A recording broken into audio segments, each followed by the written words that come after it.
It's June 12th, 2022. I received an email from Telsius, which is, or I should say was, a crypto company where I kept all my money invested in crypto. In this email, they casually notified me that all withdrawals are currently paused. I didn't really panic or thought that there was a problem. Markets were going down in the midst of the bear market, and as they stated in their email, that was just a precaution to keep our funds safe. Nevertheless, Celsius is a reputable company that everybody loves and it's been operating for years without a single complaint. They had an army like loyal customers.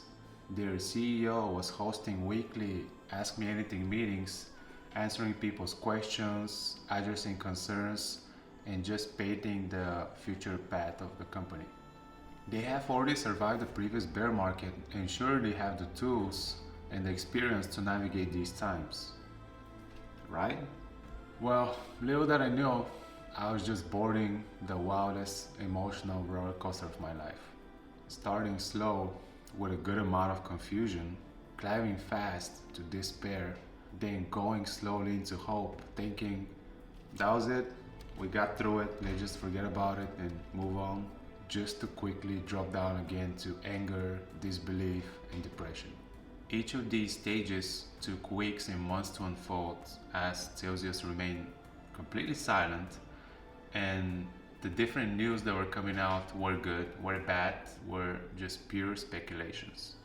A couple of days in a row, we would be very hopeful that things would be alright, tracking on-chain data and noticing that Celsius were paying off their debts. But then things quickly shifted and the forum was flooded with suicidal posts. People were posting their last words on the forum before ending their lives. And the narrative shifted at least 10 times between these two extremes. And yeah, I went through months and months shifting between these emotions.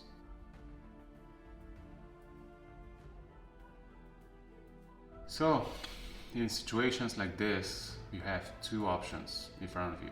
Option one is to share your struggles with your friends and family and seek support.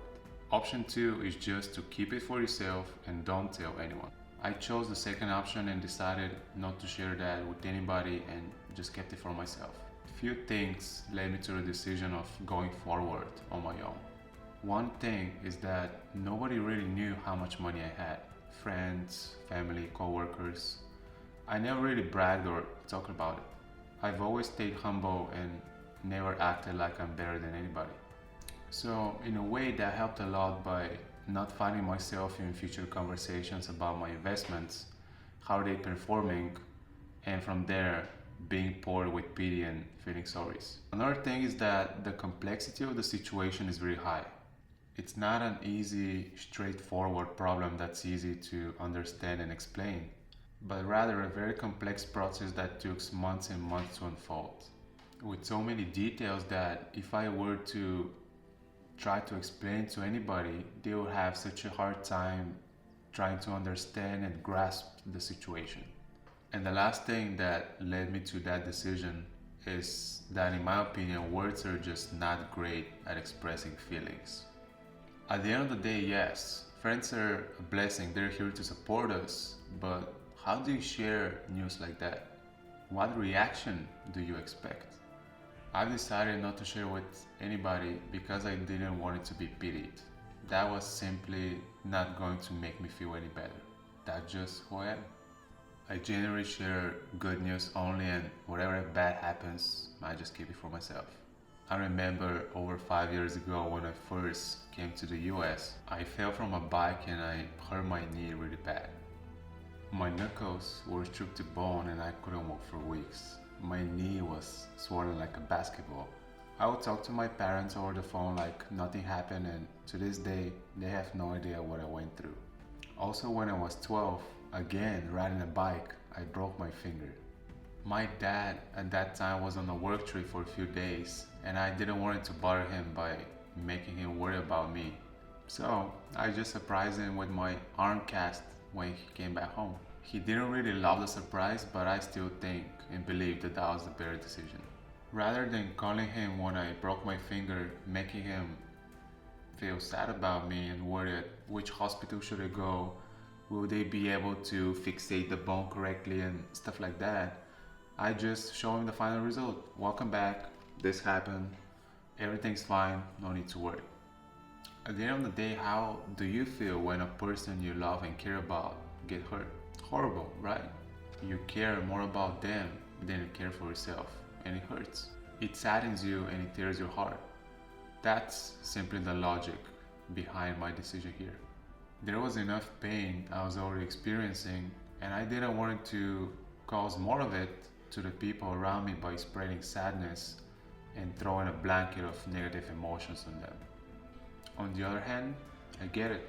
Most people feel a need and really feel better after they share and talk about their problems and struggles.